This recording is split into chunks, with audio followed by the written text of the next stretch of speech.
Welcome back to my series on the Megalithic Osirion.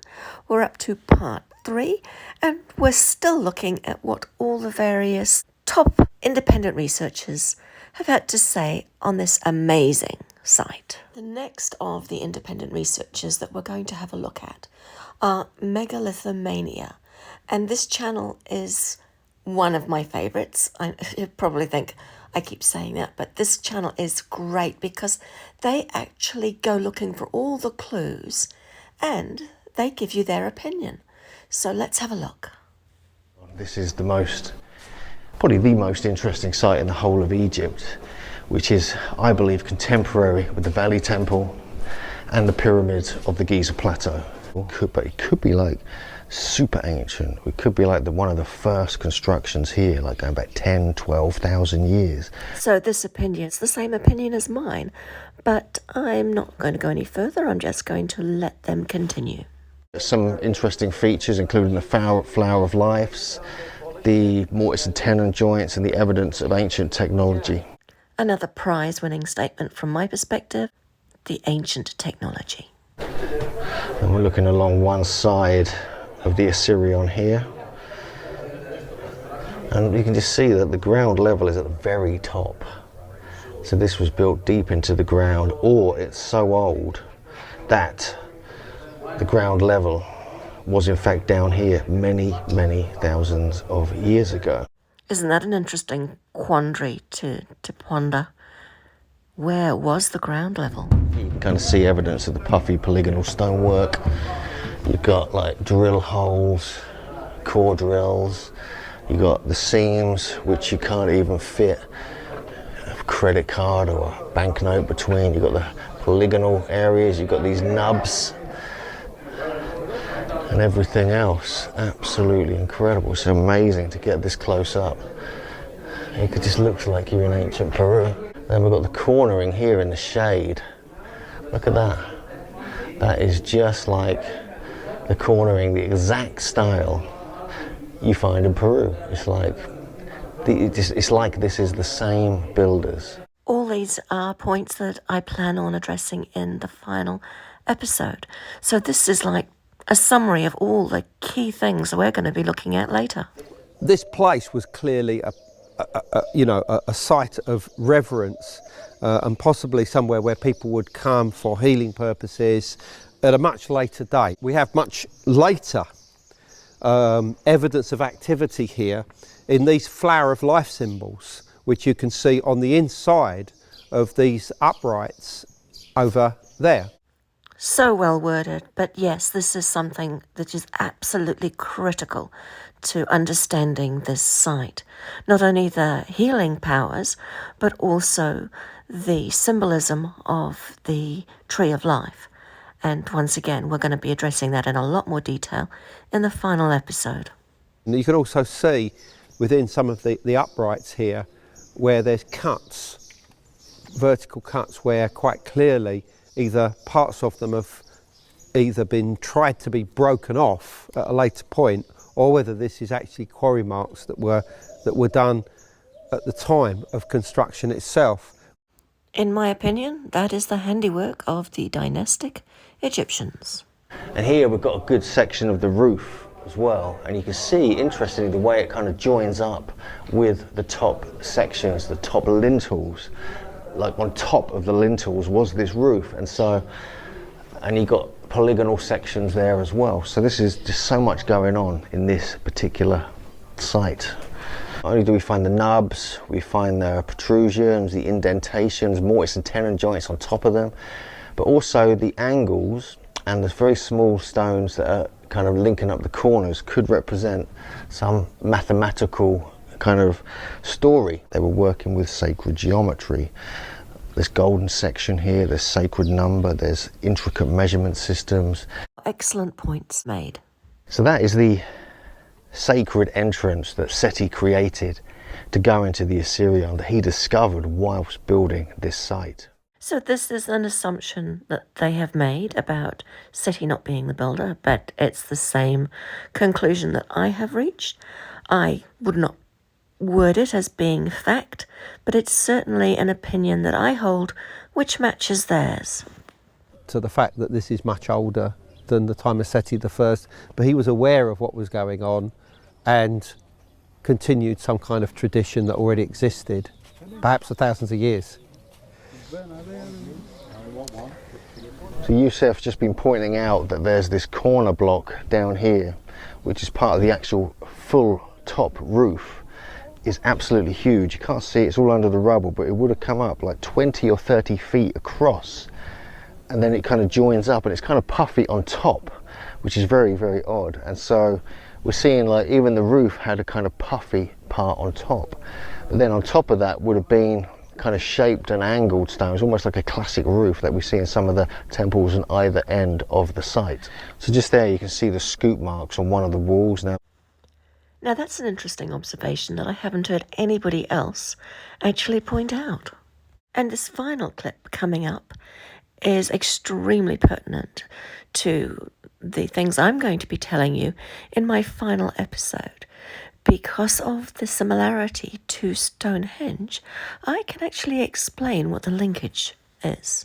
So here's his comment. There are remarkable resemblances to Stonehenge with this site. And we know there were Egyptian connections with Britain. So a fantastic series of clips from a fantastic channel. And let's move on. The next independent researcher we're going to look at here is Ben of Uncharted X. Once again, a fantastic channel. And I'm not just biased because he's a fellow Antipodean. It's great, and he really takes us and shows us an awful lot of things. So Ben has quite a lot of material on his channel, and so finding the right episode to look at, to take clips from, was very difficult. So I just took the one that looked the most likely, but I might be missing out on some very good stuff because he does go into a lot of detail on some very interesting things. So hopefully I've got all the best bits to share with you. So let's just get started and have a look. And this is the socket. You can actually see how the socket, like how this was a socket for one of the big granite pillars. You can see like the ledge here, like where it was inset, and they would sit this pillar on around this edge. And there's a void beneath it, and there's a bloody tube drill here that I've always wondered about.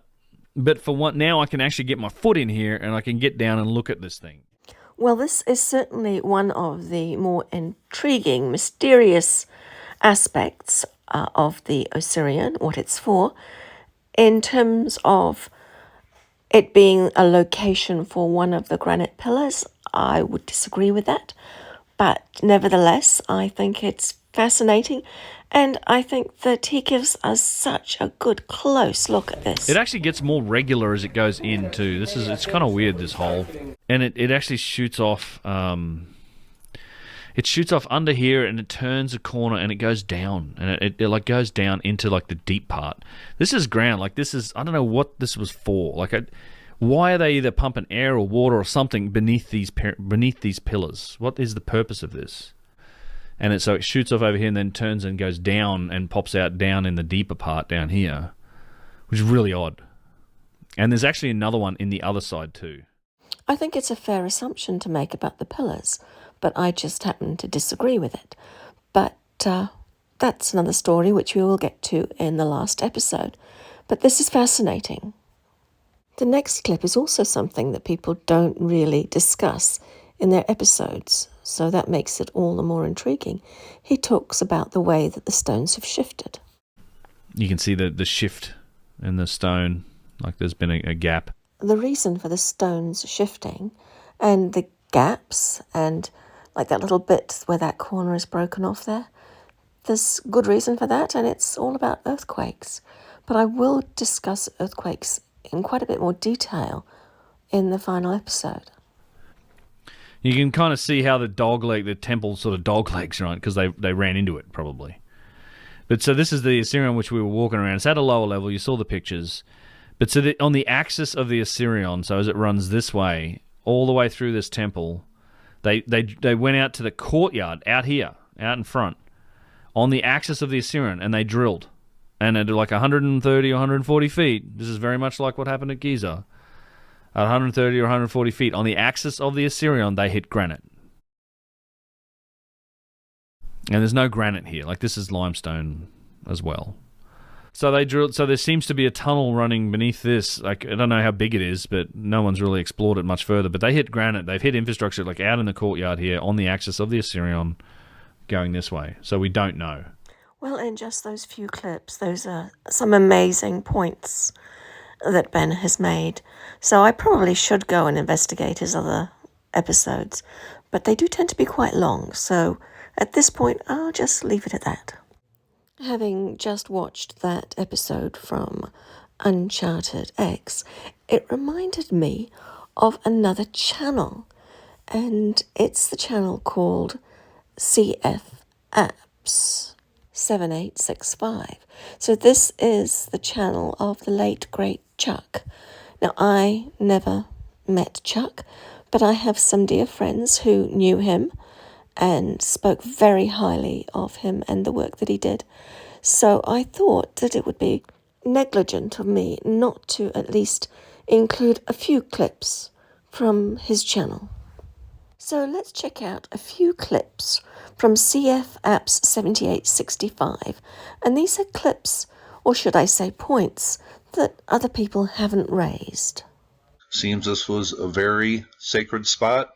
Let me just back out for 1 second. Here you see a place mark, 7,300-year-old city, going back to 5,300 BC. Why do I have that marker there? But here's a story from 2016.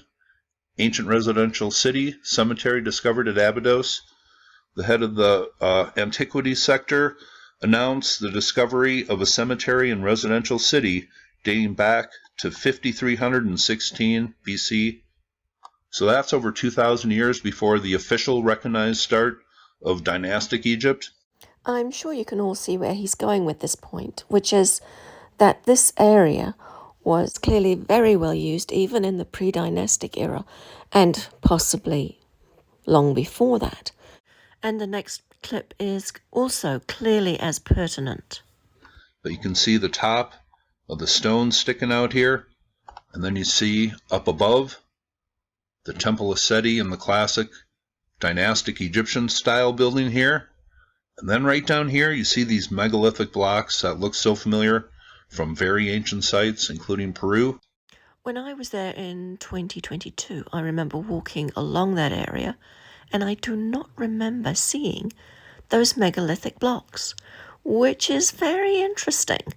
And I've been looking at photos to see if I can find anything that shows them. Maybe I just wasn't looking in the right direction.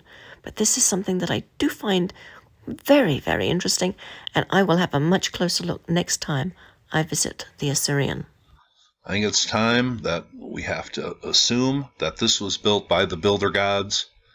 They seem to have prolific knowledge of stonework. I'm assuming that the term the builder gods is just a really nice way of saying the people who came before with the more advanced technology. But just to the west and a little bit to the north of the Osirion, here is the royal necropolis, the royal cemetery. The very earliest rulers that we know about from the standard model of history come from here. And there is Nama, as in the famous Nama's palette. Here's one of the tombs of one of the very early dynastic rulers.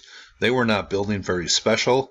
The Osirion comes from a total different period of building, and it came much earlier. And of course he makes another very good point here.